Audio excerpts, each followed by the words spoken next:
Politikus PDIP Andreas Hugo menanggapi ucapan Effendi Simbolon yang meminta Megawati Soekarno Putri mundur dari jabatan sebagai Ketua Umum.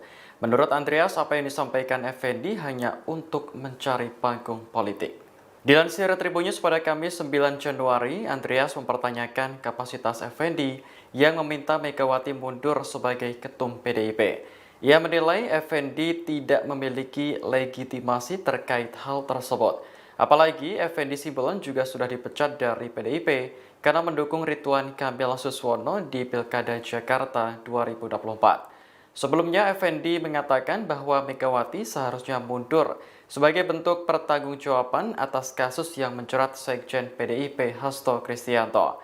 KPK telah menetapkan Hasto sebagai tersangka suap terkait Harun Masiku pada Desember 2024. Menurut Effendi, sudah saatnya PDIP melakukan pembaruan total di jajaran kepemimpinan.